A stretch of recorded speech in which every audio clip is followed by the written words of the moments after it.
Shifter finally goes down in the double ace. Well, no matter what happens, the whole game was worth it at this point. And Genji now going to be jumped on and finished off. Nice! The Super Hot Crew tie Gambit 2 and 2 on the split. It will not be a 4-game shutout for Team Solo Mid. CLG takes the last one. We really didn't want them to have the C9, 25-3. Alliance will take the 8th win in a row, and for the 3rd week running, they have themselves a perfect 2-0 victory.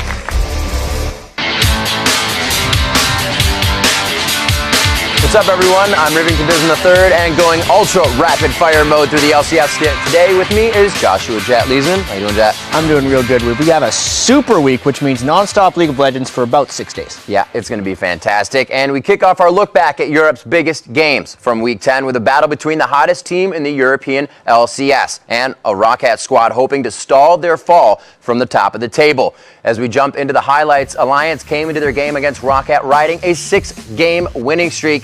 But Overpower coming out big in the beginning on this one with some Rise play. Yeah, it seemed like at this point maybe Roccat would stop the Alliance streak. You know, being down 10,000 gold and winning a team fight of this magnitude in this big of a way, it seemed like Roccat might have the momentum here.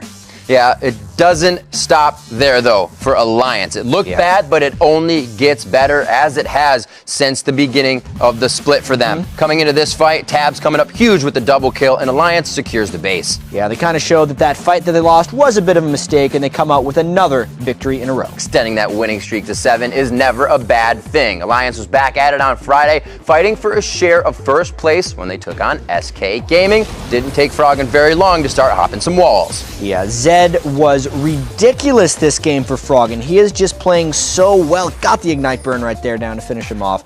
Froggen never wears the jacket either. Nope. Having so many unique champions across so many different games as well. He keeps playing hopscotch on this one, shutting people down over the walls, one after the other with Zed. And wouldn't you think, it happens again, and N-Rated just dances to death here. Yeah, about half a second on top of N-Rated. Boop! And he's gone. Alliance 20-7. Froggen is on fire. Finishing that game 9-1-7. As Zed helps them move into first place. Next up, later that Friday, 7th place Super Hot Crew helped to keep their playoff hopes alive when they took on 2nd place Gambit. Yeah, and Xin Zhao was pretty big for Diamond this week right there, being able to get the counter gank onto Impaler and take the first blood, but the Gambit composition didn't necessarily scale that well. This was their last chance to make a big play. Yeah, business as usual for Gambit, and Diamond coming in very strong. A lot of the Xin Zhao lately in that in and out play with a little bit of Sona from Edward is helping them take the fights. This fight was so expertly played by Gambit. The in and out, the back and forth, and finally the flash over the wall by Darian and Alex to pick up some critical kills. Slow game up to this point, and Gambit was really trying to make their move. And they made their move at a Baron, but Super Hot Crew was just a few steps ahead and were really able to take control here at 40 minutes. Yeah, a lot of people would say this was a bad call by Gambit, but it was kind of what they had to do. Even with the gold lead, they knew they were going to get outscaled, so they tried the Baron. Super Hot Crew shut him down. And a big upset win there for the Super Hot Crew against the highly rated Gambit Gaming. So many league games going on, and even more this week. Our next highlight comes from Gambit and SK, already losing it out. We'll have to see what they have for each other. Yeah, so Fnatic and Millennium get the chance to try and move up in the standings with those games happening. And here we go, Peke on Zed. We've seen a lot of him this week. That's right. We do see Fnatic versus Millennium, rather. And Kevin is going to be taken down as Soaz comes in very strong. Curb does what you can, but the zone only lasts so long. Yeah, as long range as Aerith is, once he gets closed on, it's just curtains for him. Nice stun there by Fnatic as they continue to press. Pressing that game helps Fnatic move up in the standings, making quick work of that, and after a week of games that only made the table more cluttered. Let's take a look at the glorious ties. Thanks to their 8-game winning streak, Alliance has clawed their way up from the floor to the top of the table, where they're joined by Fnatic and SK Gaming. But the traffic jam doesn't stop there, as Gambit and Roccat are tied for 4th, with the Wolves and crew fighting for the 6th seed. But the table is far from set, and the seats will be rearranged after this Super Week's worth of games. Today couldn't start off any more super. A first-place battle between Fnatic and Alliance, with sole possession of the top spot on the line. Then on Wednesday, we've got 6 games coming your way, including a fight that features longtime rivals Gambit and Fnatic, as Edward and the Suits look to reclaim a spot at the head of the table.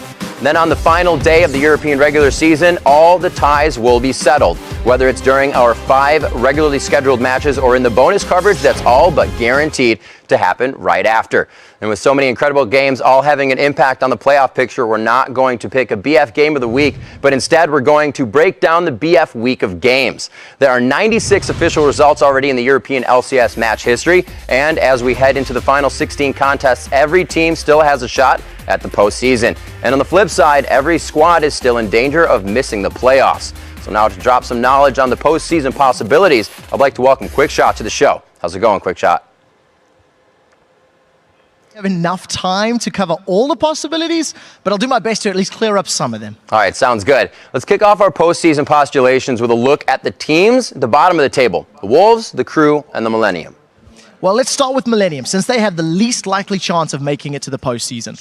In order to make it, they need to do something that they haven't done all year: win 4 games in a row.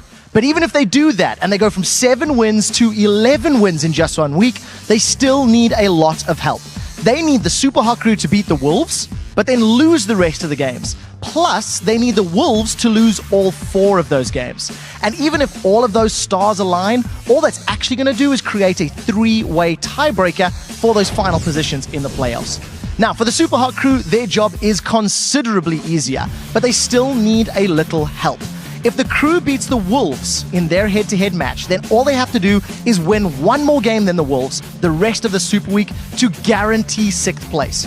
But even if they lose their head-to-head against the Copenhagen Wolves, at least if they can pull off 2 more wins than the Wolves, they'll tie for 6th place and force another tiebreaker.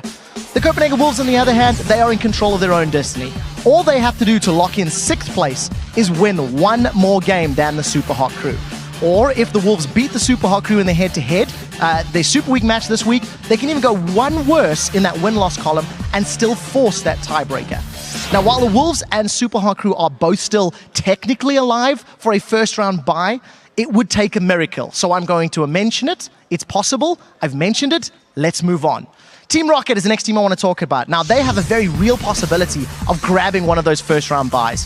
But first, they have to make the playoffs. And for Rocket and the rest of the other teams sitting higher up on the table, the old adage holds true: win games and you're in. In fact, all it will take is 2 wins, or 1 win and a loss by the Super Hot Crew for Rocket to be postseason bound going to the playoffs. Even if they lose 3 more games than the Super Hot Crew, Rocket still gets at least that tiebreaker match for 6th. I think you're seeing a trend with tiebreakers. The worst case scenario for Overpower and Crew is that if they lose all 4 games, and if Super Hot Crew wins all 4 of their matches, that means Rocket's season reaches terminal velocity and they're facing promotion. Now, while that's the worst that can happen, the best that can happen is a first place finish. Rocket can end the week tied with Gambit and still take the title thanks to the head-to-head, whereas a tie with Alliance would force a playoff, and a tie with SK would place them in 2nd, once again, thanks to those head-to-heads. And of course, that's only if there was 2-way ties. When you start figuring in 3- and 4-way ties, there's far more math than even Pythagoras can handle, and a Thursday full of loads more bonus content. Now, let's move on to the next team. Let's start with Gambit. Just like Rocket, all it takes is 2 wins or 1 win and a loss by Super Hot Crew. This will guarantee a playoff spot for Gambit. And also like Rocket, it would take 3 more losses than the Super Hot Crew to force a tiebreaker. Now, with 4 more losses sending them into the promotion tournament, that means Gambit actually faces promo as a possibility. As far as first place is concerned for Gambit, they will have to finish all alone at the top of the table, since their head-to-head against the other teams are the worst of the contenders. That means it'll probably take a 4-0 performance or a Thursday tiebreaker for Gambit to swagger their way into first place. Now, meanwhile, for the rest of the teams to guarantee a post-season appearance for SK Gaming and the other first-place team, which includes Fnatic and Alliance, the quest for first goes in favor of SK. They've got one of the best records against the other top teams, and depending on this week's results, they could be 3-1 against all 3 of them. But no matter what, they won't have a losing record against them, which is great for those tiebreakers. For Fnatic, it's win 1, and they're in as well. But the quest for first will be much harder and, once again, take a super week's worth of wins. They are currently on the losing side of 2/3 of their games against Alliance and SK Gaming, and they'll have to even up those series if they want a shot at number 1. The last team to talk about is also the hottest team in Europe right now. Alliance is the only squad that has a winning record versus all 4 of their super weak opponents. So I've got to say that heading into this final set of games, based on the way they're playing and their schedule, Alliance has got to be the favorites to finish at the top of the table. It's Super Hot Crew that are the heartbreakers, so we'll have to keep an eye on their results. All right, quick shot. Everyone, thanks you for doing all the homework that had more numbers than my binary math finals. Yeah, this is one of the toughest weeks for everybody involved. The pressure on the teams is immense, and thanks to all of the ties, it means we the casters have to do math, and hopefully I haven't bored you all to death. We'll see how the games play out. All right, for now, for more on the team that Quickshot predicted would finish first in the European LCS, I'd like to now welcome Shox to the show. How's it going, Shox? Everything's okay. I'm very fired up for Super Week. As am I. You recently had a chance to talk to Alliance. What do they credit for their recent success? Well, both Froggen and Wicked credit their recent success to the team getting to know one another. Wicked says that they know each other's limits and they know exactly what everyone will do at any given time. Now, Nif also points towards the team's increased champion pool, improved pick and ban phase, and a shift in their playstyle to a more objective-oriented approach for their success. And all those small changes have led to some huge success. With just 2 more wins, Alliance will set a record for the longest winning streak in the history of the European LCS. Do they consider themselves to be the best team in Europe right now? Well, when I asked Alliance that question, Niv said that if they can cut down on their mistakes, they are, quote, the best right now, while Wicked said that if they can beat Fnatic in the first game of Super Week, they should be in good shape to beat everyone else as well. It just seems fair that you should have to beat a team before you beat down their record. Now, I want to ask you as we move on about Froggen. Over the last 8 games, he's played 7 different champions and won 2 MVP awards. What did Froggen have to say about his recent performances? Well, Froggen said that he hasn't really changed his style, but he pointed to overall team synergy for his success. He says despite his reputation, he's always roamed, and his champion pool has always been big. He's just finally getting to play them in the LCS. Now, as far as where he ranks among European mid laners, he deflected the question, saying that basically it's impossible to rank them, but his teammate Nif, he wasn't as modest. Nif had very high praise for Froggen's ability to play every champion his team's comp requires, and also for Froggen's laning phase, which he called the best in Europe. Overall, Nif said that Froggen is, quote, by far the best mid laner in Europe right now. All right, Shox, thanks for hitting up Alliance and giving us an inside look at what they credit for their success. It's always a pleasure, Riv. April's Fools. Nice, Shox. Now for more on the records that are on the brink of being broken this week, like Fnatic's win streak, let's send it across the studio to Jat. Thanks. Last summer, we saw LCS records set for the most kills, most deaths, and most assists in a single split. And this spring, we're close to seeing the LCS record book rewritten once again. Let's get started. We touched on Bjergsen's quest for kills per game title last week. Despite having a down week, 11 kills in 2 games, he's still on pace to average more kills per game than he's ever had before. Also, anyone has ever had before. However, his chances of breaking ManCloud's mark for most kills in a split took a serious hit last week. He now needs 35 kills over the next 4 games to take the title. Another per game record that could be getting broken would be the highest gold per minute mark. All Wild Turtle has to do is keep making that money at this rate, and he's going to break his own record. And now from a money bag to a scumbag, we have Edward right here. He's poised to break his own mark of 46 kills secured as a support if he averages 2.5 kills per game over the Super Week. That's a total of 10 kill steals, or kill secures, as Edward would like to say, in the next week. Another bot lane record that could fall this week is the record for most kills as an AD carry in a split. Sneaky actually currently has 129 kills, which means he is 23 kills off of tying double this record. That would be 5.75 kills per game. Sneaky's currently average 5.38 per game, so it's going to be close. But we can't forget about Wild Turtle. He's more than capable of jumping over both of them and setting the record himself. Besides sneaking up on Doublelift's record, Sneaky's also sneaking up on Kop's record for KDA in a split from an AD carry. But whether he breaks that record or not, Sneaky is quietly putting up one of the best statistical splits ever by an AD carry. And another record that could be falling would be Meteos' split for most kills by a jungler in a split. Diamond set the record last spring, and Meteos has already equaled that mark this spring with 4 games to go. So I'm going to go out on a limb and say Meteos has this one. The reverse of that record, however, is a little bit more dubious. Most deaths by a jungler. NK had 115 respawns, which are only 15 more than Coast and Tendudex, who will hold this title if his 4 deaths per game average holds up over Super Week. And the last record that looks to be rewritten is the assist by a top laner, currently held by Soaz. Darius is averaging 8 assists per game, which should help him reach the old record this week. Now for a look at one last record that might be broken this week, let's head back over to Riv. And with 3 more champs making their 2014 debut in Week 10, we're getting close to setting a record for the most champs picked in a split. Let's take a look. Last week, Snoopy pulled Nautilus out of the depths of his champion pool, with Wild Turtle showing off his Twitch reflexes shortly after. And the third new champ to light up the stage was Golden Glue's Lux. That brings this spring's total to 88 champions. That's just 3 short of last summer's total and 5 short of last spring's record. Now we have another season to root for some to whip out a Heimerdinger this week. Obviously, the Super Week will have a lot of opportunities. But the question is, will any of you be brave enough to tweet him as your pick for the next champ to be played? Hit us up at LOL Esports and mark it with a hashtag LCS Preview if you think you know who will be next.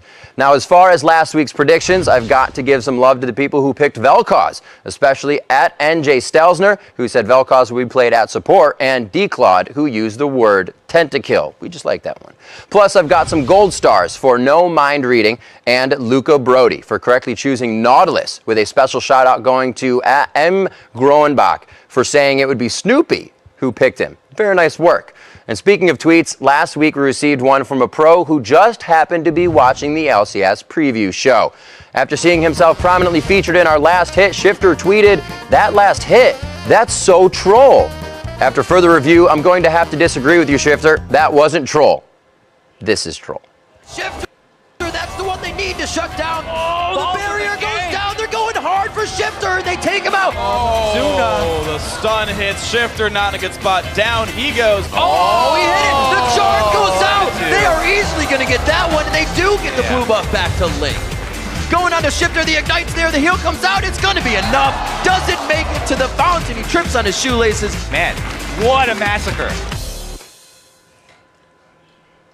All right, April Fool's antics aside, Shifter came up big this week as Team Coast took 2 huge steps towards the postseason. But up first, it's the battle between 2 of the top teams in the league, Counterlogic Gaming and Team Solo Mid. TSM coming into this match a 3-0 record in the head-to-head against their old rivals, who were looking for the sweep. What a game this was. And even though First Blood wasn't until 7.5 minutes, there were many kills to come. And I loved every one of these fights. Pretty much going coast to coast the entire time. This one goes back and forth. The Lantern saves as usual from Alphamu on Thresh. Everybody pretty much got the picks they wanted this game. That time Wild Turtle flashed in to finish off a kill, unlike the end of the game. And then we're looking at just 23 minutes in. You got to remember the lineup, the spray and pray from Wild Turtle here for the triple kill. Yeah, we're just kind of wondering what just happened to CLG's health because Wild Turtle obliterated them. That's why they picked Twitch for the first time. And more plays to come in. A huge assist from Dexter here. So many Lee Sin kicks to the face of TSM in this game. Yeah, and that's why he picked Lee Sin as well. A couple kicks back on Shyvana. That big one down onto Wild Turtle. There's the hugs after the game. CLG beating TSM for the first time this split. Team Solo Mid's loss, that opened up the door for Cloud9 to move in for a tie for first place with a victory against Curse. Yeah, and the door is open for a big level 1 fight as well. Soraka Starcall at level 1 is pretty scary to deal with. Here's why. Chicken Little's going to be running here. The sky is definitely falling. Look at all of the area of effect damage as the schoolyard fight breaks out at level 1. Yeah, Cloud9 picking up 2 quick kills there at level 1. Nearly getting a third if that Dark Binding would have landed, but that gave him some momentum. And first time we see Soraka, she does not displease. A double kill here coming from High with a bit of help on Meteos on the outside. You can just see High hovering around the brink of death the entire time. Yeah, High, first one to break out mid lane Soraka in the LCS. Gets the double kill after falling himself. You can't get close to Soraka or she will shred you. And as the game escalates, if Cloud9 is on top, they will make your base theirs, as Cloud9 does here, consistently taking down Curse. The domino effect falls into place, and the Nexus follows shortly after. Just an overpowering push there. Cloud9, business as usual for them. Absolutely. The next highlight we look at, speaking of TSM, on Sunday it was their turn to take on Curse and try to avoid losing 2 games in a row for the first time all year. Yeah, and TSM started off pretty shaky, and it was followed after a big comeback by 25-minute Dragon Fight loss. Curse was looking really good after this one. Always getting something great for themselves, but sometimes overstaying their welcome. This fight looks so good, but TSM was on the chase for what would lead to the unofficial quadra here for Bjergsen. Bjergsen's Nidalee chases fast and far. Doesn't even need to land all his spears because he's so fast hopping over every wall to maximize his distance. Does land that one though, splits the clone. Teamwork here. Somebody take the right, I'll take the low road. He gets the kill. The unofficial quadra, as we said. TSM bounced back and Bjergsen's triple kill leads this game to the victory. Up next, Dig's new mid laner Golden Glue finished up his first week in the LCS with a matchup against one of the best mids North America has to offer. Not the best way to start, dying at level 2. As Hai said afterwards, he was not respecting the Lulu lane. Didn't actually cost him that hard, though, because he came back big. He did come back big. See the damage from this laser coming out. Unfortunately, they weren't able to follow up too big, but these kills would help solidify Dig a little bit more ground in the game. Yeah, really long fight here. Dignitas was on their heels right before this fight, and they are so close against Cloud9. They always play this team tough. Nice triple there by Cutie Pie, and then Golden Glue comes back after his final spark to start with a light bounty to finish. Very nicely played. Getting his shield out, you can see he's considering that damage that Hai was about to bring to the table. And you see it right here as Cloud9 perseveres through another big fight. And Hai going downtown on this one as he flashes for another one. Yeah, that was a nice dark binding to really secure the game. Flash! Glitter Lance. Of course, after this one, it was all said and done. Zoomed in fist bump. All you need is the fist bump, and it's the victory. With Week 10 in the rear view and Super Week in our front view, let's take a look at the standings. Cloud9 and Team Solomid are tied in first place and guaranteed a trip to the postseason. In third place is CounterLogic Gaming, who has also punched their ticket to the playoffs. Yeah, and the race for fourth place got a little tighter after last week's games, with only one win separating Dig from Coast and Curse. Finally, we got that EG and XGG at the bottom, tied for 7th. But all those ties won't last for long, as we've got 16 games coming your way this weekend. Friday is stacked with head-to-head tie busters as Curse takes on both Coast and Dignitas in the fight for 4th. And then on Saturday, we've got 6 more games, including the 4th and final meeting of the spring between Team Solomid and Cloud9. And then on Sunday, the 2014 LCS Spring Split wraps up with 5 more matches. And once the dust is settled, if we still have any ties in the standings, those will be taken care of immediately following the fight between XGG and EG with some bonus LCS action. And just like in Europe, we couldn't pick just one BF game of the week, but instead we will break down the BF week of games. Unlike last summer when much of the standings were basically set, this spring the final 16 games will impact everything from the first place to last place. And while the squads are basically divided into the have winning records and have not, there's a theme running through this final week. Do what you can to avoid facing CounterLogic Gaming in the playoffs. But before we get to CLG, let's start the parade of postseason possibilities with 2 teams unlikely to face Doublelift and Crew in the playoffs. Yeah, well, XGG and Evil Geniuses are most likely not to make it there. It's because both of those teams are 3 games out of 6 with only 4 games to play. To make matters worse, EG's head-to-head versus Curse is the only tiebreaker either team owns. And since these teams would have to win 4 games in 1 week when they've only won 6 games all year, it's pretty safe to say they need to start looking towards the promotion tournament. And that's what makes this race for 7th place so interesting. Whoever finishes 8th will most likely have to face LMQ in the promotion tournament, and frankly, LMQ is playing better than either of these teams right now. So while Sunday's game between XGG and EG doesn't have the prestige of Saturday's TSM Cloud9 game, it could be the difference between finishing 7th and having a much better chance of regaining a spot in the LCS, and finishing 8th and having to face up against LMQ. Next, I want to hit the fight for 4th, but really, it's the fight for not finishing 6th. These teams need to avoid fighting CLG in the first round of the playoffs. Now, despite being 1 game back of Dignitas in the standings, the team that has the best shot of avoiding a 6th place finish and a quarterfinal fight with 3rd-seeded CLG is Curse. They own the tiebreaker against Dignitas and will at least tie Coast in head-to-head wins. Plus, based on their Super Week schedule, Curse would be predicted to go 2-2 and finish 5th or higher. Now on to Dignitas. They have the 2nd best statistical chance to finish in 4th or 5th. They own the tiebreaker against Coast and have winning records against 2 of their opponents this week. That brings us to Team Coast now. While they all but guaranteed themselves a playoff berth with 2 clutch wins last week, Coast is the only team out of 3 to have to play TSM and Cloud9. And unless Team Coast can pull off a couple of huge upsets, they're likely to take 6th and face CLG in the quarterfinals. Now, to be fair, Dig, Coast, and Curse aren't the only teams hoping to avoid getting ganked by Dexter and Crew. Team Solomid and Cloud9 have both said that they would have liked to avoid that situation in the semifinals.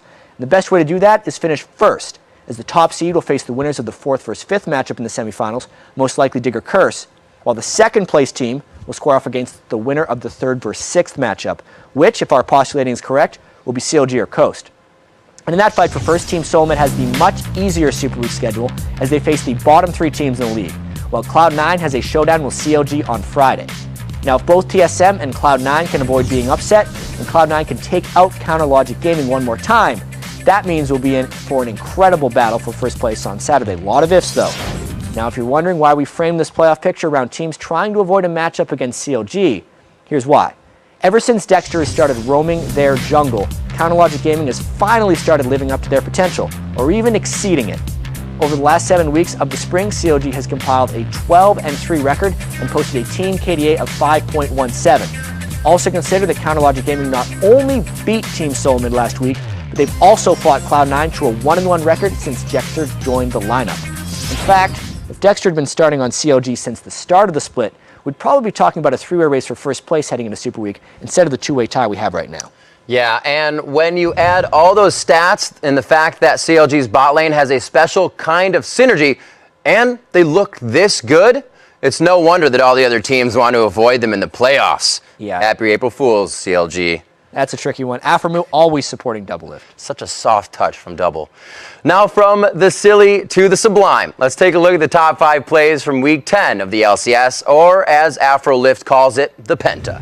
Yeah, at number 5, Zuna comes face-to-face with a runaway bull. Down on everything he has. Aframu is looking right for him, and he crushes him down into mincemeat. Aframu just smashes Zuna's face into the ground.